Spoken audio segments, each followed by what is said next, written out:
The first time Theresa Ainsley heard the mournful whistle of the approaching train in the spring of 1878, she clutched her worn leather satchel closer to her chest, as if the meager possessions inside could somehow shield her from what lay ahead. The bustling platform of the Kansas City station faded into a blur around her as she focused on steadying her breathing, trying to suppress the tremor in her hands. "Last call from Meadow Creek! All aboard!" The conductor's booming voice cut through the din, causing Theresa to flinch visibly, her shoulders hunching as she ducked her head. A portly woman standing nearby noticed her reaction and offered a sympathetic smile. "First time heading west, dear?" Theresa nodded, not trusting her voice. 23 years old and starting over, running from shadows that seemed to follow her even in broad daylight. The telegram from her aunt in Meadow Creek, Colorado Territory, had been her salvation and invitation to help with her cousin's children after the recent birth of twins. A chance to escape. "Well, it's rough country out there," the woman continued, seemingly oblivious to Theresa's discomfort. "But I suppose anywhere's better than staying where you're not wanted, isn't that right?" The words struck too close to home, and Theresa merely nodded again before gathering her skirts and boarding the train. Finding an empty seat by the window, she settled in for the long journey, watching as the city gradually gave way to the vast open plains of the American frontier. 3 days later, as the train pulled into the small station at Meadow Creek, Theresa felt her stomach twist with anxiety. The platform was nearly empty save for a few ranch hands loading supplies and a tall figure standing apart from the others, his posture relaxed as he leaned against a post. Gathering her courage along with her belongings, Theresa stepped down onto the wooden platform. The late afternoon sun cast long shadows across the dusty main street of what appeared to be little more than a collection of weathered buildings. "Miss Ainsley?" The voice was so quiet that at first Theresa thought she had imagined it. She turned to find the tall man who had been waiting by the post now standing a respectful distance away. His broad shoulders were draped in a worn leather vest over a simple cotton shirt, and a weathered Stetson shaded eyes that regarded her with gentle inquiry. "Yes," she managed, her own voice barely above a whisper. "Riley Blackwood," he said, the softness of his tone unchanged. "Your Aunt Martha sent me to fetch you. Her arthritis is acting up something fierce, and she couldn't make the trip into town." Theresa studied him cautiously. He stood well over 6 feet tall, with sun-bronzed skin and hair the color of dark honey that curled slightly where it met his collar. Despite his imposing stature, there was something in his manner that set her at ease, a stillness that seemed to ripple outward, creating a pocket of calm amid the chaos of the station. "Thank you, Mr. Blackwood," she replied, her eyes darting away from his gaze. "I appreciate you coming. Just Riley, madam." He reached for her satchel, his movements deliberate and unhurried. "May I?" When she nodded, he took the bag, careful not to brush her fingers with his own. "Wagon's just over yonder. Your trunk coming on the same train?" "Yes," Theresa replied, pointing to where the porters were unloading luggage. Riley nodded and gestured toward a bench nearby. "If you'd like to rest a spell, I'll fetch your trunk and be back directly." As he walked away, Theresa sank onto the bench, studying the town that was to be her new home.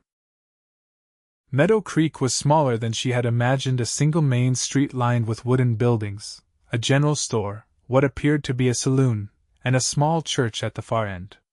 Mountains rose in the distance, their peaks still capped with snow despite the spring warmth. True to his word, Riley returned promptly with her trunk secured in a weathered wagon drawn by 2 chestnut horses. He offered his hand to help her up, and Theresa hesitated only momentarily before accepting it. His palm was callous but his touch gentle as he assisted her onto the wooden seat. As the wagon pulled away from the station, the noise of the departing train caused Theresa to startle, her body tensing automatically. If Riley noticed, he made no comment, merely adjusted his hat and spoke in that same quiet voice. "It's about an hour's ride to your aunt's place. Weather's been mild, so the roads are passable." Theresa nodded, gradually relaxing as they left the town behind and entered the open countryside. The land stretched out before them, vast and beautiful in a way that made her heart ache. Meadows dotted with wildflowers gave way to stands of pine and aspen, their new spring leaves shimmering like gold coins in the breeze. "It's beautiful," she said softly. Riley glanced at her, a hint of a smile touching his lips. "That it is. Different kind of pretty than what you're used to back east, I reckon. How did you know I'm from the east?" The smile deepened slightly, creating a crease in his weathered cheek. "Your boots. Too fine for western mud." Theresa looked down at her impractical footwear and felt heat rise to her cheeks. "I suppose I'll need to remedy that. Harmon's General Store carries sturdy boots. Not as pretty, but they'll see you through." He kept his eyes on the road ahead, hands resting lightly on the reins. "Your aunt's been looking forward to your arrival. Been talking of little else these past weeks. I'm grateful she agreed to take me in," Theresa said, then immediately wished she hadn't. The words revealed too much, hinted at circumstances she preferred to keep private. Riley seemed to sense her discomfort. He pointed toward a distant ridge where a herd of antelope grazed. "Spring brings them down from the high country. By summer, they'll move back up to escape the heat." Grateful for the change in subject, Theresa watched the graceful animals, allowing the rhythmic sway of the wagon and Riley's occasional soft observations about the landscape to lull her into a sense of peace she hadn't felt in months. As they crested a gentle hill, a small ranch came into view. A modest two-story house stood surrounded by several outbuildings, a corral, and a large garden plot. Smoke curled invitingly from the chimney, and as they drew closer, Theresa could see a plump figure waving enthusiastically from the porch. "There's your aunt now," Riley said, a note of fondness in his quiet voice. "Martha Holloway. Best woman in the territory, if you don't mind me saying." The wagon had barely stopped before Aunt Martha was bustling down the steps, her arms outstretched. "Theresa, my dear girl. Oh, look at you, skin and bones. Didn't they feed you on that train? Come inside this instant. I've got stew simmering and biscuits just out of the oven." Theresa found herself enveloped in a warm embrace that smelled of cinnamon and lavender. For a moment she stiffened, then slowly relaxed into her aunt's arms, unexpected tears pricking at her eyes. "There, there," Martha murmured, patting her back. "You're home now, child." Home. The word sounded foreign to Theresa's ears. Behind them, Riley unloaded her trunk and satchel with quiet efficiency. "Riley, you'll stay for supper, won't you?" Martha called over Theresa's shoulder. "It's the least we can offer after you made the trip into town." "Thank you kindly, madam, but I should get back to the ranch. Boss is expecting me." His soft-spoken refusal was accompanied by a respectful tip of his hat. "Evening, Miss Ainsley. Mrs. Holloway." Before Theresa could thank him properly, he had climbed back into the wagon and set the horses in motion with a gentle click of his tongue. She watched him disappear down the rutted road, wondering at the strange sense of loss she felt at his departure. "Such a good man," Martha said, linking her arm through Theresa's and guiding her toward the house. "Works for the Double Bar Ranch just over the ridge. Does the books for old Mr. Henderson, helps with the cattle, fixes just about anything that breaks. Don't know what this town would do without him." He hardly said a word the entire journey, Theresa observed. Martha chuckled. "That's Riley for you. Man could go days without speaking if left to his own devices. Not from unfriendliness, mind you, just his way. Now come inside and tell me everything. Your last letter was months ago, and I want to hear all about your journey." The interior of the house was cozy and well kept, with braided rugs on the floors and handmade quilts draped over simple furniture. The smell of cooking filled the air, and from somewhere upstairs came the sound of children's laughter. "The twins are napping, thank the Lord, but Sarah and little James are playing upstairs," Martha explained, leading Theresa to a comfortable chair by the fireplace. "My daughter Rebecca is at the mercantile. Her husband Daniel runs it, you know. They'll be by for supper so you can meet everyone properly." As her aunt bustled about, pouring tea and arranging a plate of cookies on the table between them, Theresa felt some of the tension begin to drain from her body. Perhaps here, in this remote corner of the Colorado Territory, she could finally find peace. "No," Martha said, settling into the chair opposite and fixing Theresa with a kind but penetrating gaze. "Your father's letter didn't say much, just that you needed a change of scenery. I don't mean to pry, my dear, but is there anything I should know?" Theresa stared into her teacup, watching the amber liquid swirl. It's difficult to explain." Martha reached across and patted her hand. "In your own time, dear. We've plenty of that out here." That night, lying in a comfortable bed beneath a hand-stitched quilt, Theresa listened to the unfamiliar sounds of the Colorado night, the distant howl of coyotes, the rustle of wind through the aspens outside her window, the occasional lowing of cattle from the nearby pasture. So different from the crowded streets of Philadelphia, where she had spent her entire life until now.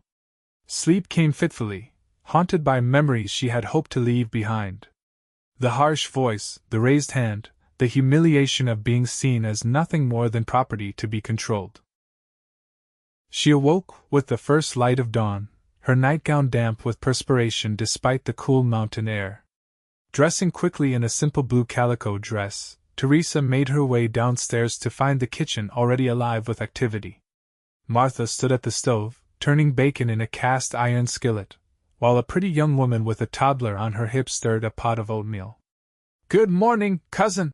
the woman exclaimed, her voice bright but thankfully not too loud. "I'm Rebecca. We didn't get to meet properly last night. The children were so fractious we had to take them home early. This little troublemaker is James, and somewhere around here is Sarah, probably hiding under the table."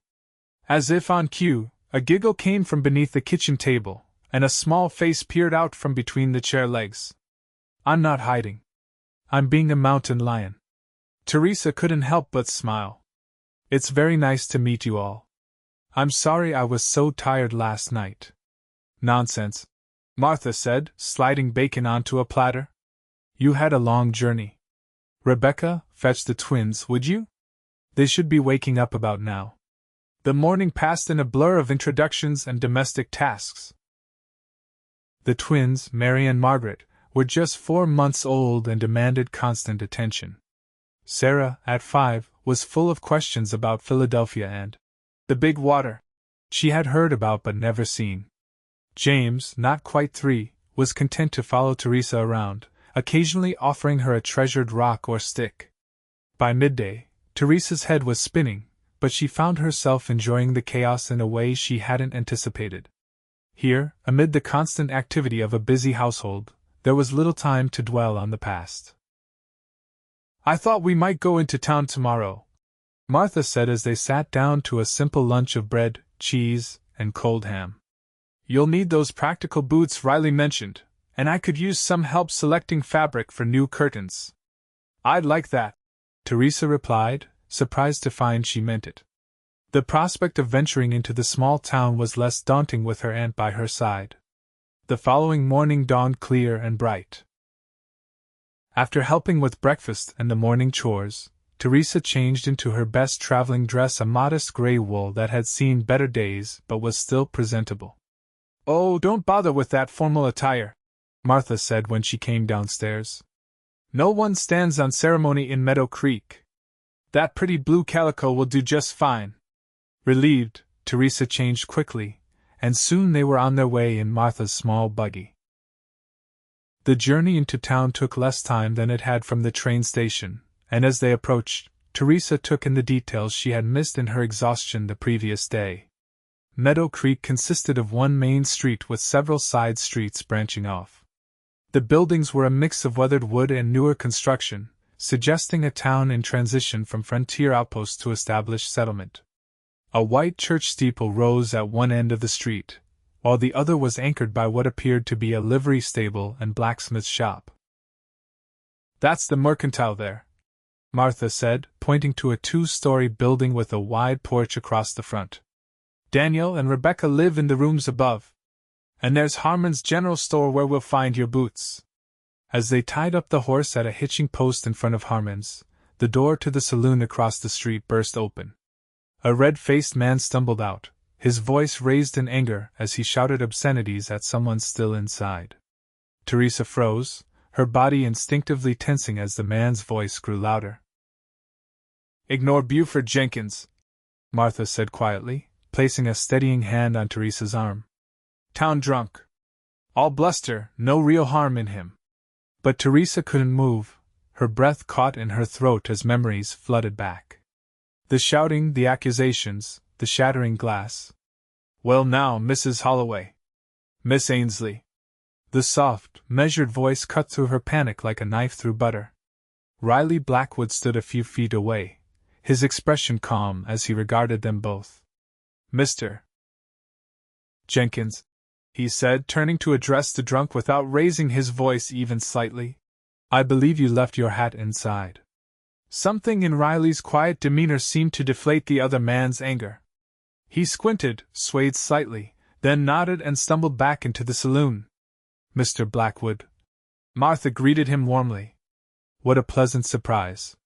We've come to outfit Theresa properly for ranch life." Riley's gaze shifted to Theresa, who was still struggling to regain her composure. "Boots first," he suggested, his voice maintaining that same gentle cadence. "If Mr. Harmon doesn't have your size, Williams over at the saddle shop can make you a pair." "Thank you," Theresa managed, embarrassed by her reaction to the drunk's shouting. "For the suggestion and for just now." Riley touched the brim of his hat. "No thanks needed, madam." His eyes, she noticed for the first time, were a striking shade of blue, not the pale color of summer skies but the deeper hue of twilight. Buford's bark is worse than his bite. Inside Harmon's, Theresa was relieved to find a pair of sturdy boots that fit well enough with thick socks. She also selected several lengths of practical fabric for everyday dresses, as her Philadelphia wardrobe was wholly unsuited to ranch work. "Riley Blackwood seems to appear whenever he's most needed," Martha observed as they browsed the store's modest selection of ready-made goods. "Been that way since he arrived in Meadow Creek 5 years ago." "Where did he come from?" Theresa asked, trying to sound merely curious. "Tennessee, originally, I believe. Fought for the Union in the war, though he was just a boy then.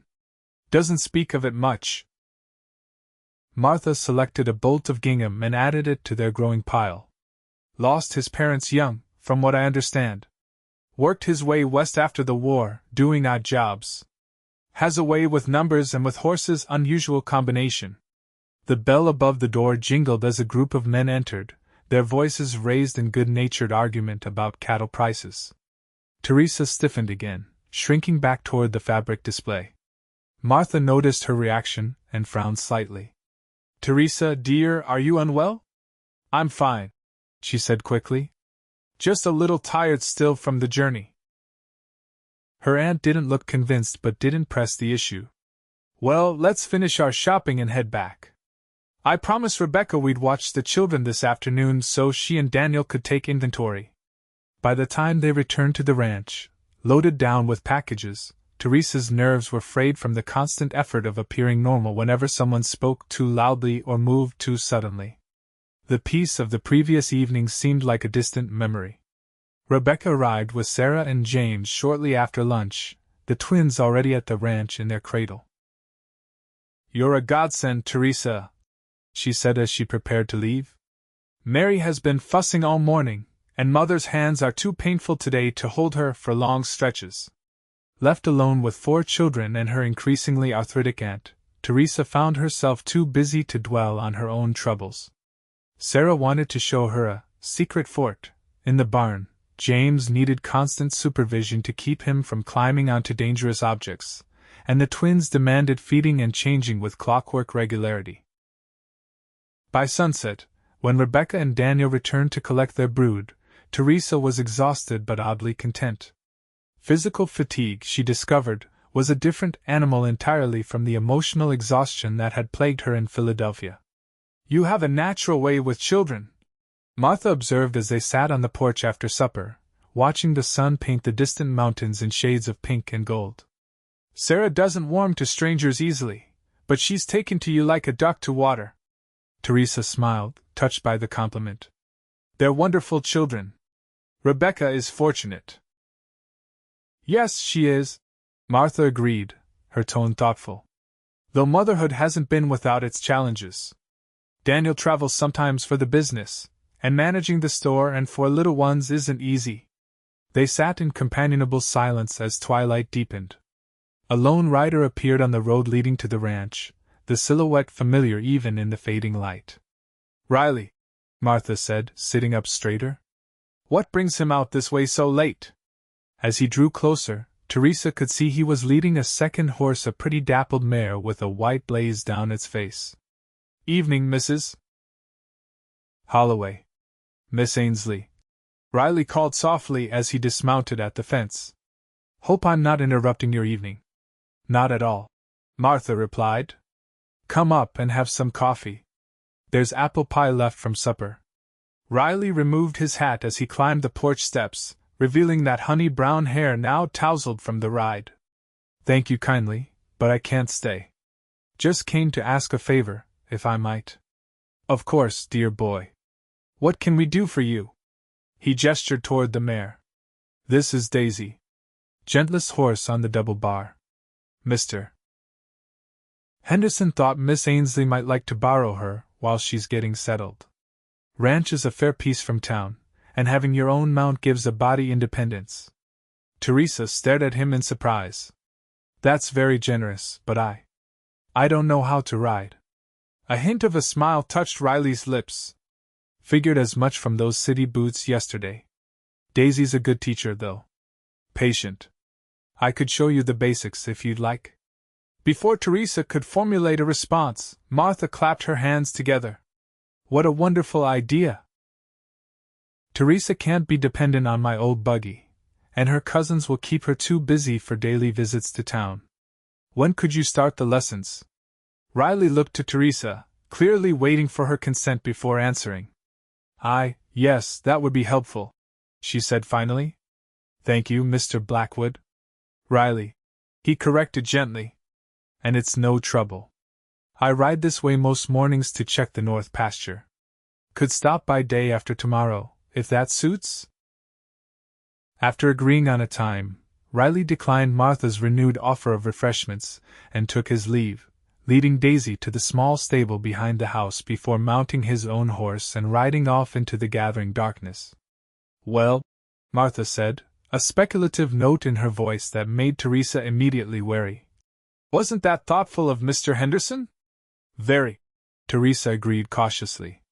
"Though I suspect it was Riley's idea. He mentioned at church last Sunday that you'd arrived without proper transportation." Martha rocked gently in her chair, a small smile playing on her lips. "He's a good man, Riley Blackwood. Never married, you know." "Aunt Martha," Theresa protested, feeling heat rise to her cheeks. "Please don't." The older woman's expression softened. "I'm not matchmaking, dear, well, not much.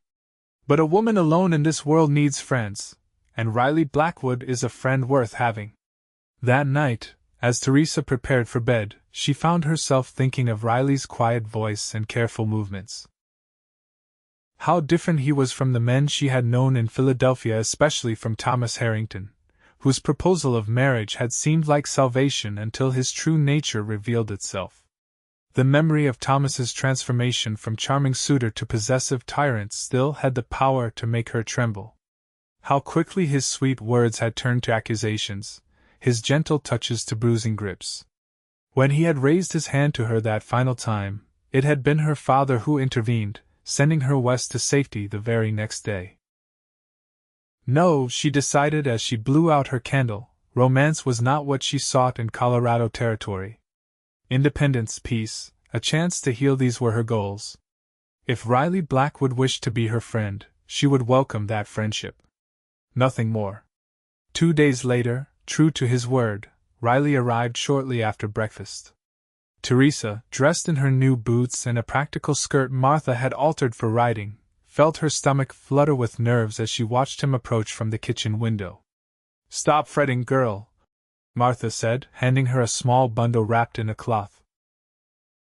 "Biscuits and ham for later." Riley's the most patient teacher in the territory, taught half the children in Meadow Creek to ride. Outside, Riley waited by the corral, where Daisy was already saddled and ready. He wore the same simple attire as before: cotton shirt, leather vest, worn denim trousers, but had added leather chaps that spoke of a day's work ahead. "Morning, Miss Ainsley," he said, his voice as soft as ever. "Ready for your first lesson?" Theresa nodded, trying to project a confidence she didn't feel. "As ready as I'll ever be, I suppose." For the next hour, Riley patiently explained the basics of horsemanship: how to approach a horse, how to hold the reins, the proper way to mount and sit in the saddle. His instructions were clear and concise, delivered in that same measured tone that never rose above a conversational level. "The most important thing," he said as he adjusted her posture in the saddle, "is that Daisy can sense your feelings. If you're nervous, she'll be nervous. If you're calm, she'll be calm." Theresa nodded, acutely aware of his hands on her shoulders as he gently straightened her back. "Like people, then?" Riley's eyes met hers for a brief moment. "Exactly like people, Miss Ainsley. Only horses are usually more honest about it." By the end of the lesson, Theresa had progressed from sitting nervously atop the stationary mare to walking a small circle around the corral. Her muscles ached from the unfamiliar activity, but a sense of accomplishment washed over her as Riley helped her dismount. "You're a natural," he said, and though his voice remained quiet, there was warmth in it that made her cheeks flush with pleasure. "I don't know about that," she replied, wincing slightly as her feet touched the ground. "I expect I'll be quite sore tomorrow." "That you will," he agreed with a slight smile. "But it gets easier. We can practice again in a few days, once the worst of the stiffness passes." As he led Daisy back to the stable to remove her tack, Theresa retrieved the bundle Martha had prepared. "My aunt sent food if you're hungry. It seems a poor repayment for the lesson, but—" Riley accepted the bundle with a nod of thanks. "More than fair exchange. Though no payment's necessary." They sat on a fallen log near the corral, sharing the simple meal in comfortable silence. Theresa found herself studying Riley covertly as he ate.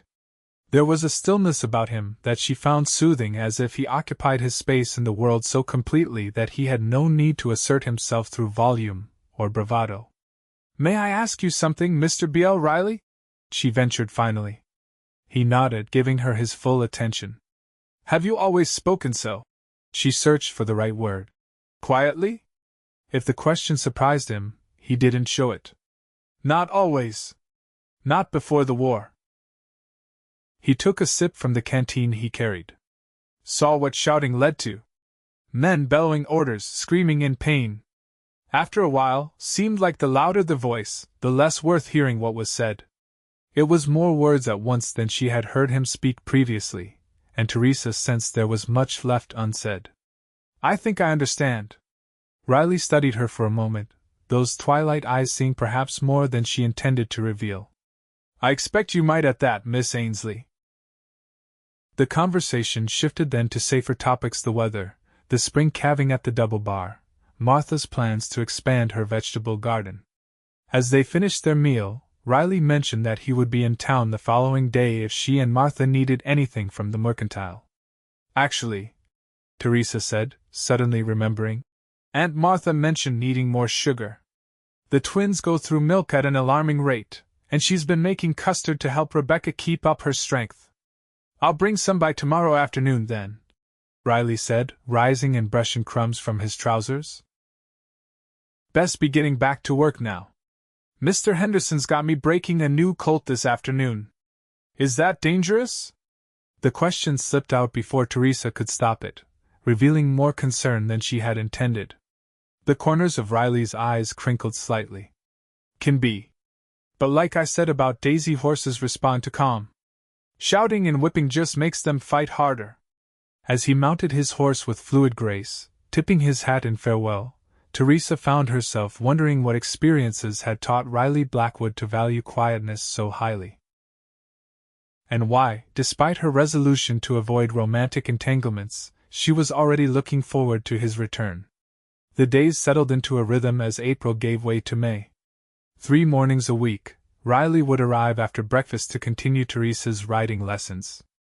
Under his patient guidance, she progressed from walking circles in the corral to trotting along the road that connected the ranch to town, and finally to easy canters across the meadow that gave the settlement its name. On days when Riley didn't come to the ranch, Theresa helped Martha with household chores and tending to the twins when Rebecca brought them over. Sarah and James had become her devoted shadows, following her everywhere and begging for stories about the East. "Tell us about the ocean again," Sarah would plead as Theresa helped her collect eggs from the chicken coop or weed the garden. And Theresa would describe the vastness of the Atlantic, the smell of salt in the air, the cry of gulls wheeling overhead, memories from happier times before her mother's death, when her father would take them to the shore for brief holidays away from his medical practice. One warm afternoon in late May, as Theresa sat on the porch mending one of Martha's aprons, Riley arrived unexpectedly, leading not only Daisy but his own mount as well. "Thought you might be ready for a proper ride," he explained in response to her questioning look. "Weather's fine, and Daisy's getting restless with just short trips." Martha, who had been shelling peas beside her, immediately shooed Theresa inside to change into her riding skirt. "Go on, girl! No sense wasting good daylight." 20 minutes later, they were riding side by side along a narrow trail that wound through a stand of aspens toward the foothills. Theresa found herself relaxing into the rhythm of Daisy's gentle gait, enjoying the play of dappled sunlight through the leaves overhead. "You've become quite the horsewoman," Riley observed, his soft voice carrying easily in the quiet of the grove. Theresa smiled, pleased by the compliment. "I had an excellent teacher. Though I still can't imagine managing a spirited horse like yours." "Thunder?" Riley patted his gelding's neck affectionately. "He just needs understanding, like most creatures." They rode in companionable silence until the trees opened onto a small meadow blanketed with wildflowers, purple lupin, orange paintbrush, blue columbine, and countless others Theresa couldn't name. "Oh," she breathed, reining Daisy to a stop. "It's beautiful." Riley dismounted and moved to help her down, his hands strong and sure at her waist. "Thought you might like to see it. Won't last long, another week or two before the summer heat takes the blooms." They secured the horses to a nearby aspen and walked into the meadow, careful not to trample the delicate flowers. Theresa bent to examine a particularly vibrant columbine, its intricate shape unlike anything she had seen in eastern gardens. "State flower," Riley explained, crouching beside her. "Colorado blue columbine. Doesn't grow below a certain elevation." "You know a great deal about flowers for a cowboy," Theresa teased gently. A hint of a smile touched his lips. "My mother loved growing things. Had the best garden in our county, before the war." It was the first time he had voluntarily mentioned his family, and Theresa treaded carefully. "She taught you well." "That she did." His expression grew distant for a moment before he seemed to shake off the memory. "There's a stream just beyond that rise. Good spot for a rest, if you're not too tired to continue." The stream proved to be a clear, rushing brook that tumbled over smooth stones on its way down from the mountains. Riley spread his coat on a flat rock by the water's edge, creating a makeshift seat that Theresa gratefully accepted. "I never imagined such beauty," she said, watching the play of sunlight on the rippling surface. "In Philadelphia, nature is something to be tamed, confined to formal gardens and parks." "That's the difference between East and West, I reckon," Riley replied, settling on a boulder nearby. "Out here, we know better than to think we can tame the land. Best we can do is learn to live alongside it." Theresa pulled off her gloves, trailing her fingers in the cool water. "Is that why you stayed? After the war, I mean. You could have gone back to Tennessee." Riley was quiet for so long that she thought he might not answer. When he finally spoke, his voice was softer than usual, barely audible above the burbling of the stream. "Nothing to go back to. Farm was burned. Parents gone. Brother killed at Shiloh." He skimmed a flat stone across the water's surface, watching it bounce 3 times before sinking. Seemed easier to keep moving west. Less ghosts. The simple words held such profound loss that Theresa felt her throat tighten with emotion. Without thinking, she reached out and placed her hand over his where it rested on the rock between them.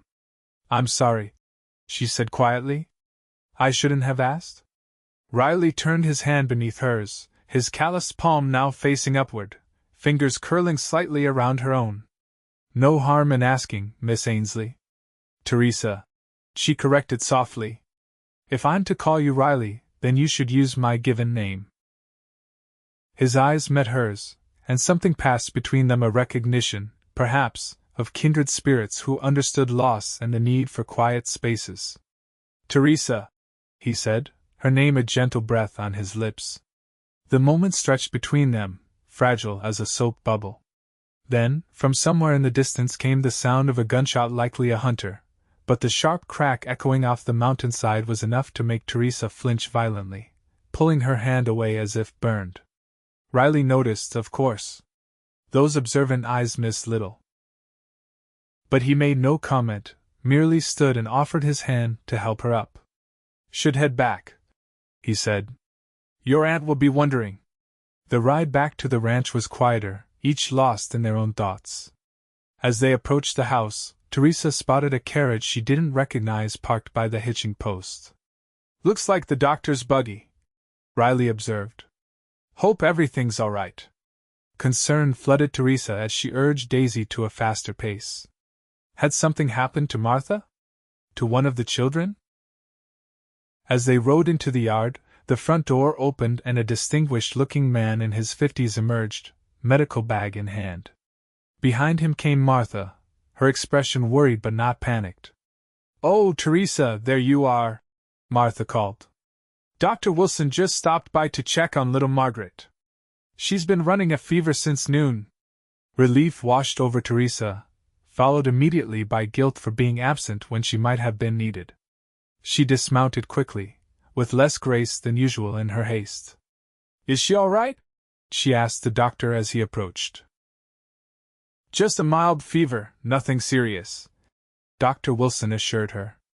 "Probably teething. I've left some powders with your aunt to ease her discomfort." As the doctor took his leave, Theresa turned to Riley, who had dismounted and was holding both horses' reins. "I should go in and help. Thank you for the ride, it was lovely." Riley nodded, his expression unreadable. "I'll see to the horses. Give my best to Rebecca and the little one." Inside, Theresa found Rebecca walking the floor with a fussy Margaret, while Sarah attempted to help by loudly singing what appeared to be a made-up lullaby. The combined noise had clearly elevated Rebecca's stress, as she spoke sharply to her elder daughter. "Sarah, please! Your sister needs quiet to rest." The little girl's face crumpled, and Theresa quickly intervened, kneeling to Sarah's level. "Why don't you and I go make some cool cloths for Margaret's forehead? That would be a big help." As she led Sarah to the kitchen, Theresa noticed Martha watching her with an approving smile. Later, after Rebecca had taken the children home and Martha and Theresa sat down to a simple supper, her aunt broached the subject that had clearly been on her mind. "You and Riley seem to have a pleasant outing today." Theresa concentrated on buttering her bread. "Yes, he showed me a beautiful meadow full of wildflowers. And a stream." Martha took a sip of tea, her expression deliberately casual. "You know, in the 5 years Riley's been in Meadow Creek, I've never known him to take anyone to his special places. Not even Abigail Fisher, and she set her cap for him something fierce when he first arrived." Heat rose to Theresa's cheeks. "It wasn't like that, Aunt Martha. He was just being kind, knowing I've been cooped up helping with the children." "Of course, dear," Martha agreed, though her tone suggested she thought otherwise.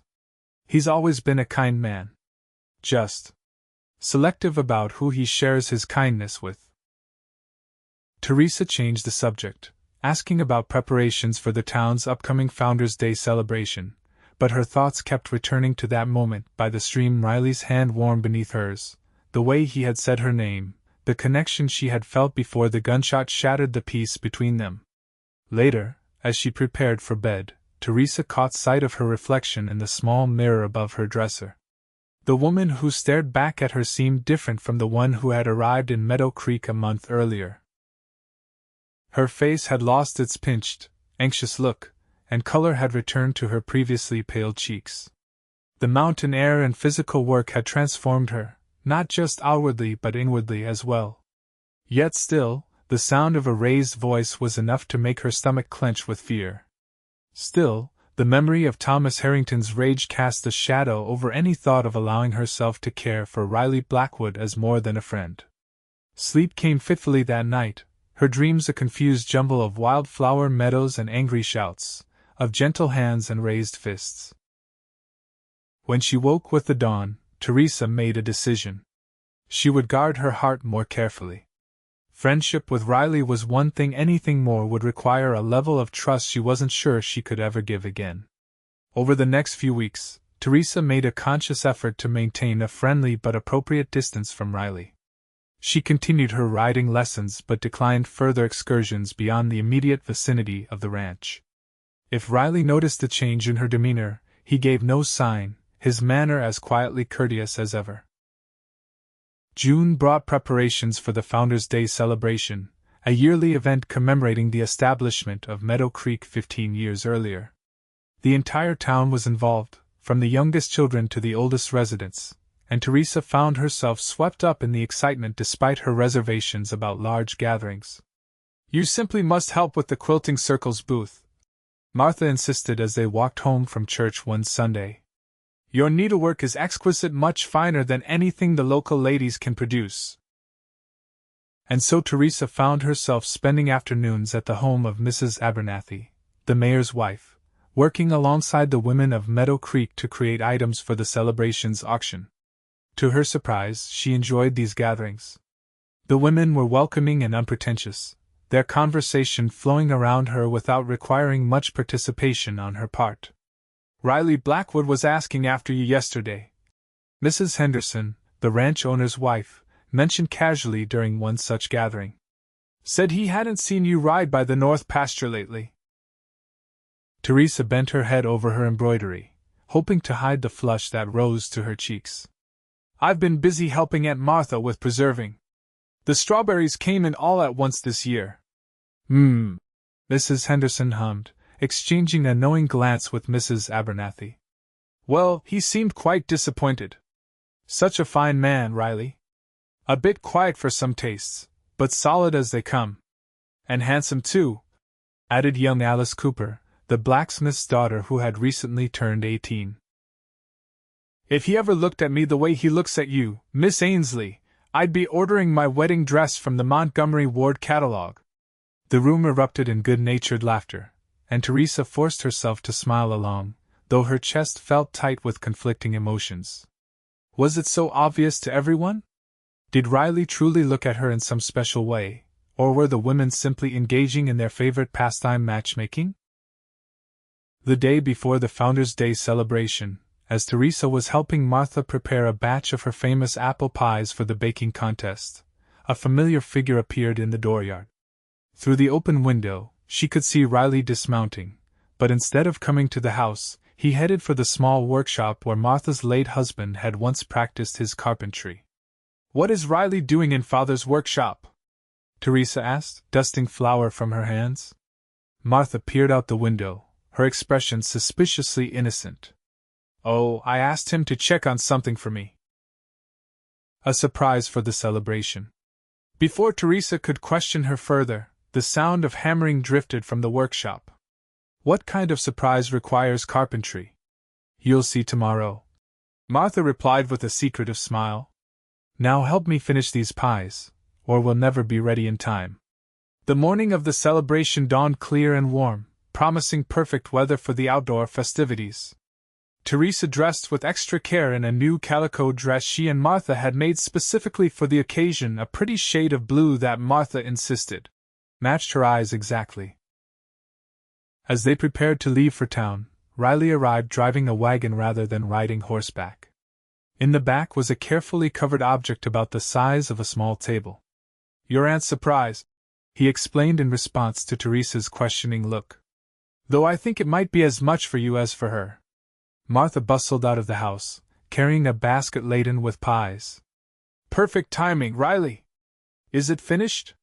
"Just as you asked, madam," he replied, helping her into the wagon with gentle hands. Don't know if I did your husband's workmanship justice, but it'll serve. Theresa took her place on the wagon seat beside her aunt, acutely aware of Riley as he climbed up to take the reins. His sleeve brushed against hers as he settled, sending an unexpected shiver up her arm. The main street of Meadow Creek had been transformed overnight. Colorful bunting hung from every building, and booths lined both sides of the road, offering everything from food to handcrafted goods. A wooden platform had been erected at the center of town for speeches and later for dancing, and children darted excitedly between displays, their best clothes already showing signs of the day's activities. Riley helped them unload at the Quilting Circle's booth, where Martha's pies would be sold alongside handmade items. The mysterious object from the workshop was carefully placed beside their display, still covered with a cloth. "Aren't you going to show me what it is?" Theresa asked as she arranged embroidered handkerchiefs on the counter. Martha exchanged a glance with Riley, then nodded. "I suppose now is as good a time as any." Riley pulled away the cloth to reveal a beautifully crafted lap desk, a portable writing surface with compartments for paper, pens, and ink. "I noticed you writing letters at the kitchen table, hunched over like it pained you," Martha explained. "My Charles made one like this for me years ago. When I mentioned it to Riley, he offered to make a new one based on the old design." Theresa ran her fingers over the smooth wood, noting the careful joinery and the delicate carving of columbines along the edge. "You made this?" she asked Riley, her voice soft with wonder. He nodded, a hint of color rising to his tanned cheeks. "Your aunt provided the design. I just followed her instructions." "It's beautiful," Theresa said, meeting his eyes. "Thank you. Both of you." Before Riley could respond, a commotion erupted further down the street. Angry voices rose above the general hubbub of the celebration, and Theresa instinctively tensed, her hands gripping the edge of the desk. "Sounds like trouble," Martha said, craning her neck to see. "The Dawson brothers, if I'm not mistaken. Those boys never could hold their liquor." Indeed, two young men were engaged in a heated argument outside the saloon, their voices growing louder by the moment as a crowd began to gather. "I should see if Sheriff Miller needs assistance," Riley said, his voice still soft despite the urgency of his words. "Will you ladies be all right here?" Martha waved him off. "Go on. We're fine. Those fool boys need settling down before they ruin the celebration for everyone."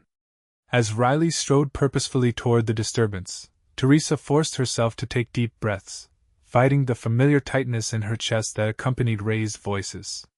Martha noticed her distress and placed a comforting hand on her arm. "Are you all right, dear? We could step inside the mercantile for a moment if the noise is bothering you." Theresa shook her head, determined not to let old fears control her. "I'm fine, Aunt Martha. Just not fond of shouting." "Few decent people are," Martha replied with a shrewd look.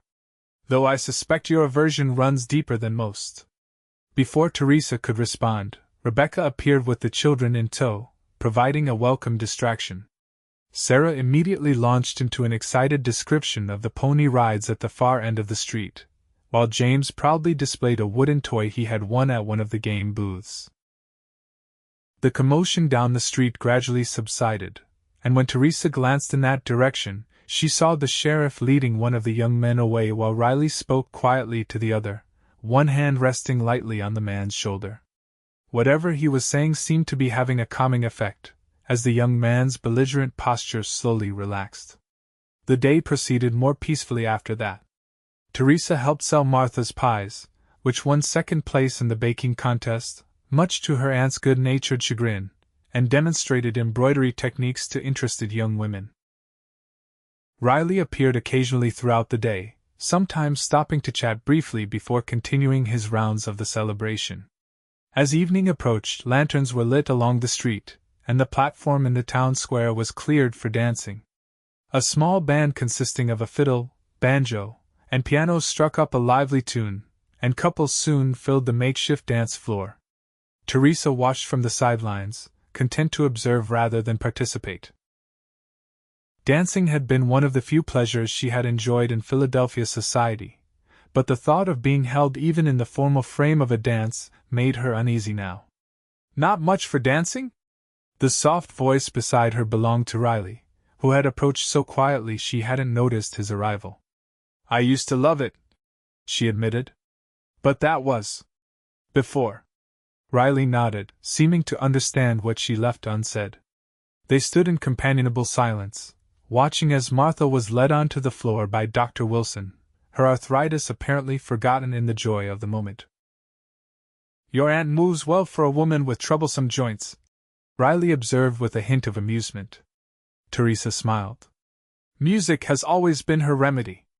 My uncle used to play the fiddle for her on bad days. The band transitioned to a slower waltz, the fiddle player drawing out sweet, haunting notes that seemed to hang in the evening air. Would you consider a turn around the floor? Riley asked quietly. I promise to keep a respectful distance. Theresa hesitated, her instinct to refuse warring with a sudden, unexpected desire to feel the simple pleasure of moving to music again. I'm not sure I remember how. It's like riding, Riley said, the corners of his eyes crinkling slightly. Your body remembers, even if your mind isn't certain. With a small nod, Theresa allowed him to lead her toward the platform. As promised, when Riley took her into the dance frame, he maintained a proper space between them, his hand at her waist applying the barest pressure needed to guide her. True to his word, her body remembered the steps, and soon they were moving smoothly among the other couples. Riley proved to be an excellent dancer, leading with subtle cues that required no words. The tension gradually drained from Theresa's shoulders as she gave herself over to the simple joy of the waltz. Thank you, she said as the music drew to a close. I'd forgotten how pleasant dancing could be. Riley's hand remained lightly at her waist even as the music ended. The pleasure was mine. Their eyes met, and for a moment, the crowded dance floor seemed to fade away. Then a new, more boisterous tune struck up, breaking the spell, and Riley released her, stepping back with a small bow. Perhaps we should check on your aunt, he suggested. It's getting late, and the ride back to the ranch is dark. As they made their way through the crowd, Theresa caught sight of Martha deep in conversation with Mrs. Henderson, both women watching them with poorly concealed interest. I believe we're being observed, she murmured to Riley. A ghost of a smile touched his lips. Been that way all evening. Town this size doesn't miss much. Does it bother you? Theresa asked, curious about his reaction to being the subject of gossip. Riley considered for a moment before answering. Folks mean well. They see a man and woman spending time together and draw the natural conclusion. He glanced at her, his expression unreadable in the lantern light. What about you? Does it bother you? The question seemed to carry more weight than its simple words suggested. Theresa chose her response carefully. I'm not accustomed to being the center of attention. In Philadelphia, proper young ladies avoid gossip at all costs. And is that what you still consider yourself? A proper Philadelphia lady? The question caught her off guard. Was she still that person? The fearful young woman who had fled west to escape a man's cruelty? Or had these months in Meadow Creek transformed her into someone new? Before she could formulate an answer, Martha spotted them and waved them over, ending the conversation. But the question lingered in Theresa's mind long after they had returned to the ranch, and she had retired to her room. Lying in bed, watching moonlight create patterns on the ceiling, Theresa confronted the truths she had been avoiding. She was falling in love with Riley Blackwood, with his quiet strength, his gentle manner, his respect for her boundaries. The realization terrified her almost as much as it exhilarated her. Could she trust these feelings? After Thomas, could she ever trust her judgment of a man's character again? Sleep eluded her as she wrestled with these questions, and she rose with the dawn feeling both exhausted and oddly energized. A decision had formed sometime in the night not to declare her feelings or to act upon them, but simply to stop fighting against the possibility that her heart might heal enough to love again someday. As summer progressed, Theresa allowed herself to relax more in Riley's company. Their riding lessons continued, now less formal instruction and more shared exploration of the countryside around Meadow Creek. Riley showed her hidden valleys where wildflowers grew in profusion, secret swimming holes fed by mountain streams, and ancient pine forests where the silence was so complete it seemed almost sacred. Through it all, he maintained his quiet demeanor, never raising his voice even when a startled rattlesnake caused his horse to shy violently or when they were caught in a sudden mountain thunderstorm miles from shelter. His calm presence became a cornerstone of Theresa's growing confidence, a reminder that not all men express themselves through volume and dominance. July brought scorching heat that dried the meadows to golden brown and sent livestock seeking shade by midday. The children grew restless confined to the house during the hottest hours, and Theresa found herself inventing games and activities to keep them occupied while Rebecca worked at the mercantile. One particularly sweltering afternoon, as Theresa sat on the porch reading to Sarah and James while the twins napped inside, Riley rode up leading a pack mule laden with supplies. "Brought the sugar and flour your aunt ordered," he explained, dismounting with his usual fluid grace despite the heat. "And something for the little ones, if it's permitted." From his saddlebag, he produced a small parcel wrapped in brown paper. Sarah immediately abandoned the story and rushed to see what treasure Riley had brought, with James toddling behind. "Maple candy," Riley said, unwrapping the package to reveal several pieces of the amber-colored sweet. "Made by the Cheyenne woman who sometimes trades at the Double Bar. Best candy in the territory. What do you say?" Theresa prompted the children as Riley handed each a small piece. "Thank you, Mr. Riley," Sarah chirped, while James managed a shy "thank you" before stuffing the entire piece in his mouth. "There's more for later," Riley told Theresa, handing her the remaining candy. "And some for Miss Rebecca and your aunt as well." As the children savored their treats, Riley helped unload the supplies from the pack mule, carrying the heavy sacks into Martha's pantry with easy strength. When he emerged, wiping sweat from his brow, Theresa offered him a glass of cold well water. "You're good with them," he observed, nodding toward Sarah and James, who were now playing a game of their own invention involving the porch steps and much counting. "Patient. Some folks can't abide children's noise." Theresa smiled, watching as Sarah dramatically counted to 10 before declaring James the winner of whatever contest they had devised. "I enjoy their company. They see the world so differently, everything is new and wonderful. Have you thought about having your own someday?" The question was asked casually, but Theresa sensed an underlying current of genuine interest.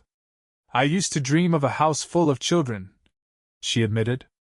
Before I came west." Riley nodded, his eyes on the distant mountains rather than on her face, giving her the space to continue or not as she chose. "And now?" he asked after a moment of silence. Theresa considered the question seriously. "Now I think I would need to be very sure of my choice of husband before bringing children into the world." Riley's gaze shifted to her face, those twilight blue eyes studying her with an intensity that made her breath catch. A wise approach. Whatever might have been said next was interrupted by Martha's arrival from the garden, her arms full of green beans for canning. The conversation turned to practicalities: the need for rain, the progress of the vegetable garden, plans for the upcoming harvest festival in September. As Riley prepared to leave, he mentioned casually that he would be away for a week or more, accompanying Mr. Henderson to Denver to negotiate cattle prices with buyers from the east. "When do you depart?" Martha asked, her tone suggesting she was already mentally composing a list of supplies they might need before his absence. "Day after tomorrow," Riley replied. "Early morning. Should be back before the end of the month, assuming the negotiations go smoothly."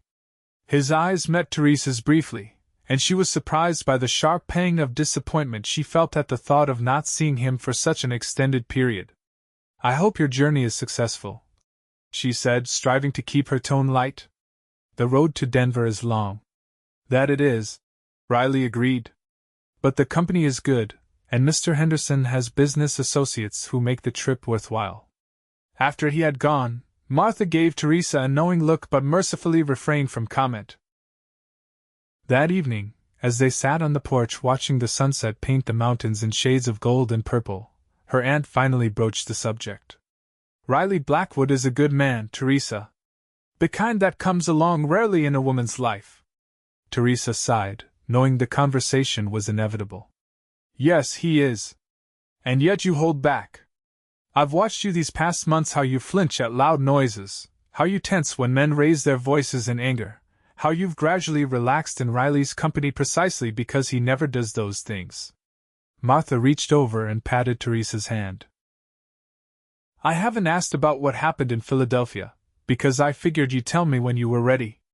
But I'm an old woman, and I've seen enough of life to recognize the signs of a heart that's been badly treated. Tears pricked at Theresa's eyes as the truth of her aunt's words sank in. Was it so obvious? Only to someone who loves you, Martha replied gently. And perhaps to Riley, who notices more than most men. Taking a deep breath, Theresa finally shared the story she had kept locked inside since her arrival, how Thomas Harrington, son of her father's colleague, had courted her with apparent devotion, how his charming exterior had hidden a possessive, controlling nature that emerged only after they were formally engaged. At first, it was small things, she explained, her voice steady despite the painful memories. Criticizing my choice of friends, insisting I changed my dress before events if he disapproved of the color or style. Then came the accusations that I was flirting with other men, that I was deliberately embarrassing him in public. Martha listened in silence, her lined face a study in compassion. The first time he grabbed my arm hard enough to leave bruises, I told myself it was an accident. The second time, I made excuses. He was under pressure at his father's firm, he'd had too much to drink. Theresa's voice faltered. The night he raised his hand to strike me, my father walked in. I had never seen Papa so angry. He ordered Thomas out of the house and put me on a train west the very next day. Your father is a wise man, Martha said when Theresa had finished. And a good one, to recognize the danger and act so decisively. Yes, Theresa agreed, wiping away a stray tear. But I still feel such shame. How could I have been so blind? So foolish? Martha's voice grew firm. You have nothing to be ashamed of, Theresa Ainsley. The shame belongs entirely to that cowardly excuse for a man who thought it acceptable to frighten and hurt a woman he claimed to love. The words were like a balm to wounds Theresa hadn't realized were still so raw. Thank you, Aunt Martha. As for being blind, Martha continued, her tone softening, love often is at first. But true love clarifies vision over time, it doesn't distort it. What you feel for Riley, and what I believe he feels for you, has grown slowly, built on respect and kindness. That's a foundation that lasts. Theresa stared at her aunt in surprise.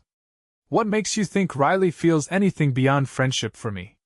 Martha chuckled. My dear girl, that man has been half in love with you since he first saw you step off the train. Why do you think he offered to teach you to ride? Why do you think he finds reasons to pass by this ranch almost daily? It certainly isn't for my company or my mediocre coffee. The idea that Riley might have harbored feelings for her all these months was both thrilling and terrifying. Even if that's true, I'm not sure I'm ready. No one's asking you to be ready this minute, Martha said pragmatically. But don't let fear of one bad man rob you of a chance at happiness with a good one. That would be giving Thomas Harrington power he doesn't deserve. The wisdom in her aunt's words stayed with Theresa long after they had retired for the night. As she drifted toward sleep, she realized that the prospect of Riley's week-long absence bothered her more than she wanted to admit, and that perhaps this was a sign her heart had already made decisions her mind was still wrestling with. The following afternoon, Theresa saddled Daisy and rode toward the Double Bar Ranch. She told herself it was simply to wish Riley a safe journey, nothing more. But as the familiar buildings came into view, her courage nearly failed her. What if Martha was wrong about Riley's feelings? What if he saw her only as a friend, a woman in need of kindness rather than a potential partner? The thought of misreading his intentions, of making herself vulnerable only to be rejected, made her chest tighten with anxiety. She was about to turn Daisy around when she spotted Riley emerging from the barn, leading his horse. He noticed her almost immediately, his expression shifting from surprise to what appeared to be pleasure, as he raised a hand in greeting. "Theresa," he called softly as she approached, her name on his lips still a novelty that sent a small thrill through her. "Didn't expect to see you today. I wanted to wish you a safe journey," she said, suddenly feeling foolish. "And to thank you for the maple candy." The children were delighted. Riley's smile deepened slightly. "No need for thanks. Thought they might enjoy it." He patted his horse's neck absently. "Would you like to come inside? Mrs. Henderson just made fresh lemonade." The ranch house was cool and dim after the bright sunlight outside, the parlor furnished simply but comfortably. Mrs. Henderson greeted Theresa warmly before excusing herself to fetch refreshments, leaving the two of them alone. "I won't keep you long," Theresa said, suddenly nervous. "I know you must be busy preparing for tomorrow's departure." "Not so busy I can't spare time for a visitor," Riley replied, his quiet voice as calming as always. "Especially one I'm pleased to see." The simple words, delivered without artifice, gave Theresa courage. "I wanted to tell you. That is, I hope your trip is successful, but I will miss our riding lessons while you're away." Something flickered in Riley's eyes, surprise, perhaps, or gratification. "I'll miss them too. And our conversations." Mrs. Henderson returned with the promised lemonade, effectively ending the moment of privacy. The conversation turned to general topics: the weather, the condition of the trails to Denver, mutual acquaintances in town. Yet throughout, Theresa was aware of Riley's gaze returning to her face whenever she spoke, as if committing her features to memory. When it was time for her to leave, Riley walked her to where Daisy was tethered in the shade of a large cottonwood tree. "A week isn't so very long," he said as he helped her mount, his hands strong and steady at her waist. "But it feels longer from this side of it." Theresa looked down at him, struck anew by how his presence affected her, the calm she felt in his company, the way his soft voice soothed her frayed nerves, the subtle strength in his lean frame. "Be safe," she said simply. "Meadow Creek won't be the same without you." A smile touched his lips, reaching all the way to his eyes. "I'll be back before you know it. Take care of Daisy for me. And yourself, Theresa." The week of Riley's absence stretched into 10 days, then 12. August arrived with relentless heat that wilted gardens and tempers alike. Theresa found herself watching the road each afternoon, hoping to see a familiar figure on horseback. "Negotiations must be more complicated than expected," Martha remarked one evening as they sat shelling peas on the porch. "Or perhaps they decided to conduct other business while in Denver." "It's a long journey to make frequently." Theresa nodded, trying to mask her disappointment. "Of course. I'm sure Mr. Henderson has many matters to attend to in the city." On the 13th day, as Theresa was helping Sarah and James build a miniature fort from sticks in the shade of the oak tree, the sound of approaching hooves made her look up. 2 riders were coming down the road, one she recognized immediately as Mr. Henderson, and beside him, Riley. "They're back!" Sarah exclaimed, abandoning the fort to run toward the fence. "Mr. Riley, did you bring more candy?" Theresa rose more slowly, brushing dirt from her skirt and tucking a stray lock of hair behind her ear. The 2 men dismounted at the gate, and Mr. Henderson immediately launched into conversation with Martha, who had emerged from the house at the commotion. Riley, however, approached Theresa with measured steps, his expression difficult to read beneath the shadow of his hat brim. "You're back," she said, immediately regretting the obviousness of the statement. "Got in late last night," he replied. "Would have come sooner, but there were matters that needed attention at the ranch." Now that he was closer, Theresa could see that he looked tired, with new lines around his eyes and a certain tightness to his mouth. "Was your journey successful?" "In some ways," Riley said, his gaze never leaving her face. "Mr. Henderson got a good price for the fall herd." Made some useful connections. There seemed to be more he wanted to say, but Sarah chose that moment to tug at his sleeve, demanding to know if he had remembered the promised candy from Denver. With a small smile, Riley reached into his pocket and produced a paper-wrapped package. Peppermint sticks. Special from the city. As Sarah ran off to share her treasure with James under Martha's supervision, Riley turned back to Theresa. Could we talk? Privately? Heart suddenly racing, Theresa nodded and led the way to the small bench beneath the oak tree, far enough from the others to ensure their conversation wouldn't be overheard. Is something wrong? She asked as they sat, noting again the fatigue in his features. Riley removed his hat, running a hand through hair that seemed to have more silver at the temples than she remembered. Not wrong, exactly. But I have news that affects my future here in Meadow Creek. A cold knot formed in Theresa's stomach. You're leaving? Not necessarily, he said, his voice even softer than usual. But I've been offered a position. In Denver. Managing the accounts for a cattle broker, the man who handled Mr. Henderson's sales. Good salary. Respectable work. I see, Theresa said, her mind racing to process what this might mean. That sounds like a wonderful opportunity. Riley studied her face intently. It could be. But Denver isn't home. Not like Meadow Creek has become. What will you do? She asked, her voice barely above a whisper. That depends, Riley said, setting his hat on the bench beside him and taking a deep breath. Partly on you, Theresa. She stared at him, hardly daring to believe what his words seemed to imply. On me? I'm not a man who speaks easily of feelings, Riley began, his gaze direct despite the obvious difficulty of the conversation. But I think you know what's in my heart. Have known it for some time. Theresa felt as if all the air had been sucked from her lungs. Riley.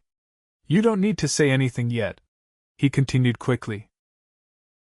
I know you came west carrying burdens I can only guess at. Know that loud voices and sudden movements make you flinch in a way that speaks of old hurts. I've tried to give you space, time to heal, without presuming. He reached out slowly, telegraphing his movements, and took her hand in his. But before I decide about Denver, I need to know if there's any chance you might someday see me as more than a friend. Because if there is, Theresa, I'd turn down 20 positions in Denver to stay right here in Meadow Creek. The rawness of the confession, delivered in that same gentle voice that had become her anchor over the past months, broke something open inside Theresa. Tears welled in her eyes, spilling over before she could stop them. I'm sorry, Riley said immediately, releasing her hand and starting to rise. I've upset you. That wasn't my intention. No, Theresa managed, reaching out to catch his hand again. I'm not upset. I'm just overwhelmed. Riley settled back onto the bench, his expression cautiously hopeful. Take all the time you need. I don't expect an answer today. Drawing a shaky breath, Theresa found the courage to speak the truth she had been holding close. I don't need time, Riley. I've had months to observe the kind of man you are: gentle, patient, respectful. I've come to care for you deeply. The hope in his eyes brightened, but he remained silent, waiting for her to continue. Before I came west, I was engaged to a man who wasn't what he seemed.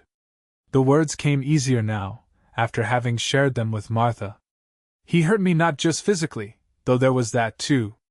He broke something in me that I thought might never heal. Riley's jaw tightened almost imperceptibly, but his voice remained soft when he spoke. I'm sorry that happened to you. No man worthy of the name treats a woman that way. For a long time, I didn't think I could ever trust my judgment again, or allow myself to care for anyone, Theresa continued. But these months in Meadow Creek, getting to know you, you've shown me what real strength looks like.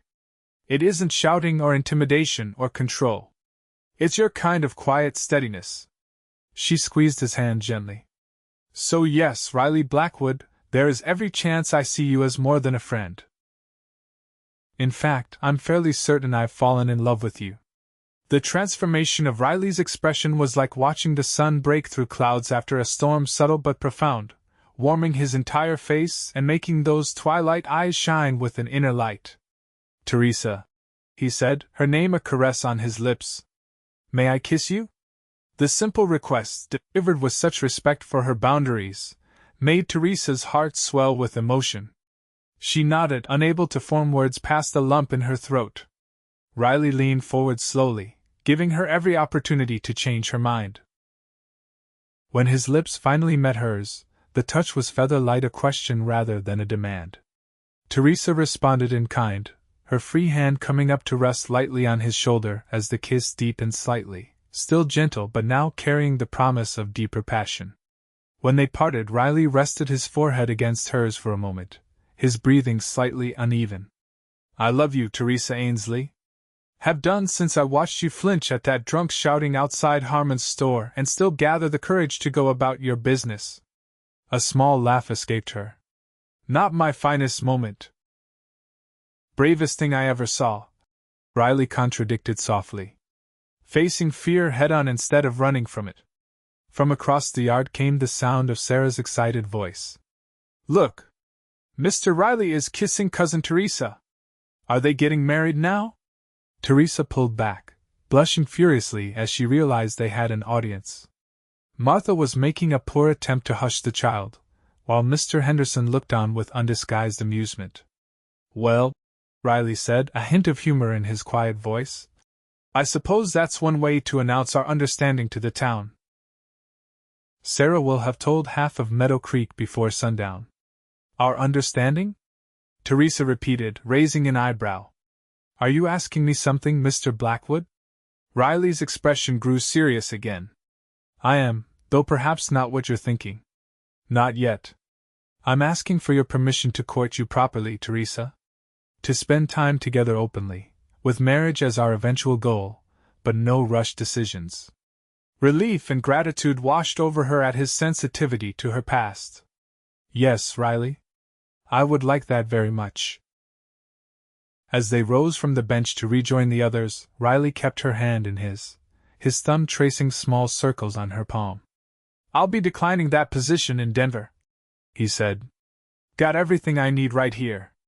The courtship of Riley Blackwood and Theresa Ainsley became the favorite topic of conversation in Meadow Creek that autumn. They were seen riding together along mountain trails, sharing quiet conversations on the church steps after Sunday services, and occasionally dancing at community gatherings, though they were equally content to sit and watch the festivities, Riley's soft voice making observations that brought smiles to Theresa's face.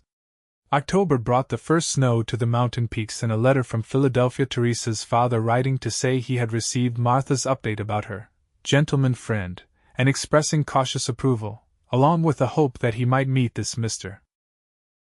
Blackwood when he visited in the spring. "Your father's coming west?"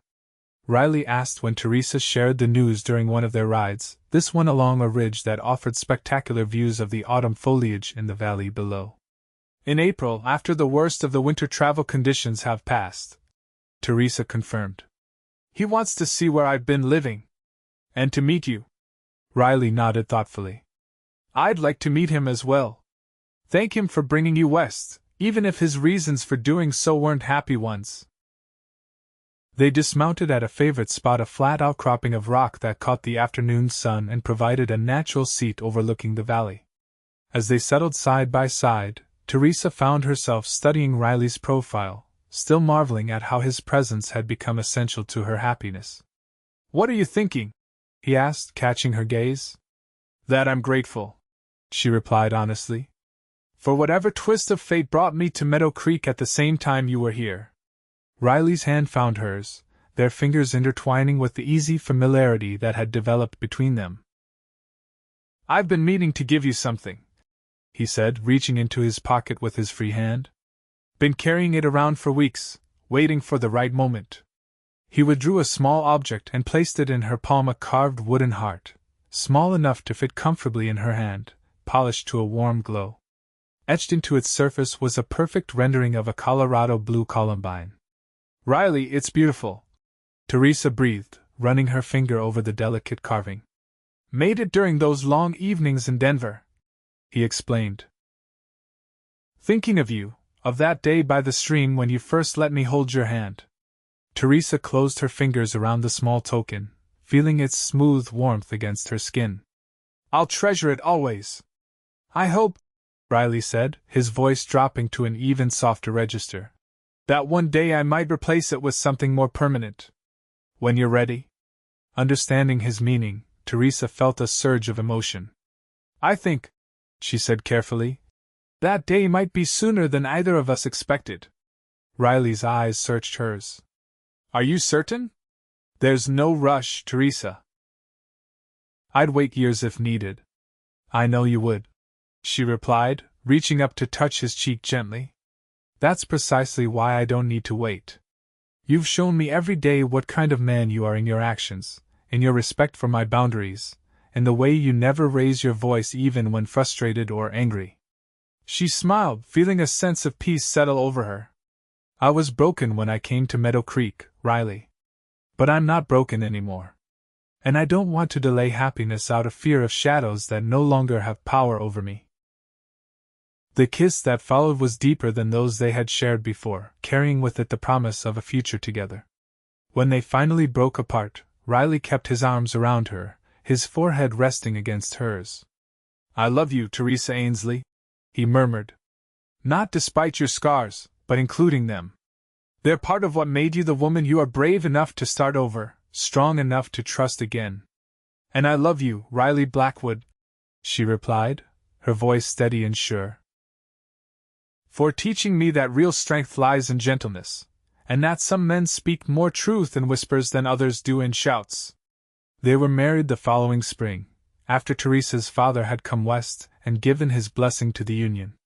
The ceremony took place in the meadow of wildflowers where Riley had first taken her riding, with the entire town of Meadow Creek in attendance. Sarah served as flower girl, scattering columbine petals along a path between the assembled guests, while James carried the rings tied carefully to a small pillow. When it came time for Riley to recite his vows, his voice was as soft as ever, but it carried clearly in the mountain air, each word a solemn promise that brought tears to Theresa's eyes and to those of many watching. After the ceremony, as they greeted well-wishers at the celebration held at the Double Bar Ranch, Theresa noticed how Riley bent down to hear what shy little Alice Cooper wanted to tell him, how he thanked old Mr.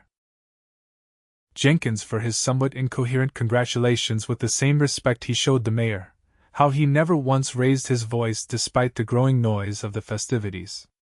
"Happy, Mrs. Blackwood?" he asked when they finally had a moment alone, his lips close to her ears so she could hear him over the music and laughter.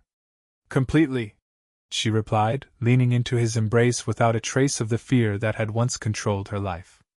"And you, Mr. Blackwood?" His arms tightened around her waist, drawing her closer. "More than I ever thought possible," he murmured, the words meant for her alone. "And that's a fact I'll spend the rest of my life proving to you, one quiet day at a time."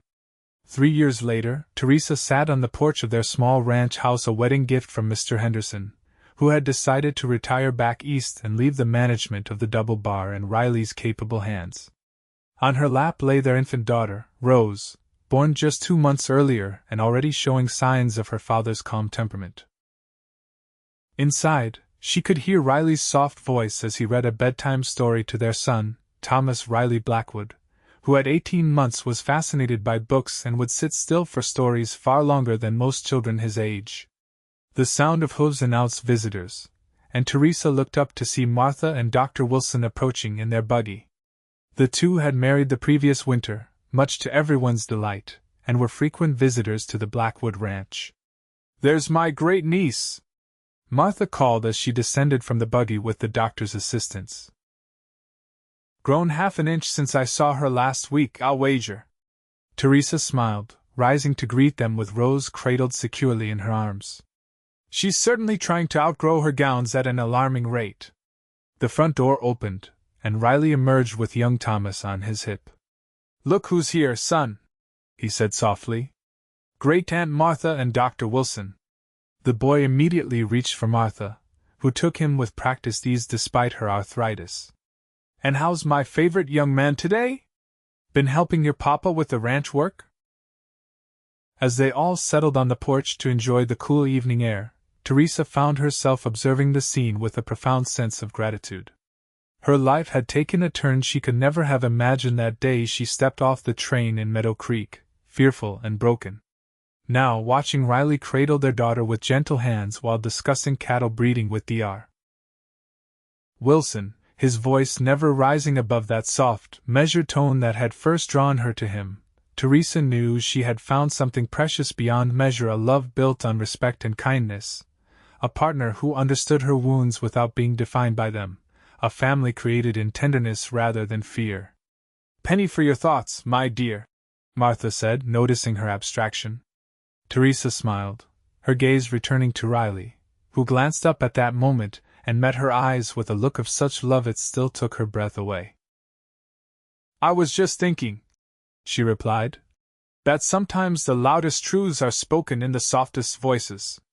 And as twilight deepened over the Colorado mountains, painting the sky in shades that matched Riley's eyes, Theresa Ainsley Blackwood knew with absolute certainty that she had found her true home not in a place, but in the gentle heart of a quiet man who had taught her that real strength never needed to shout.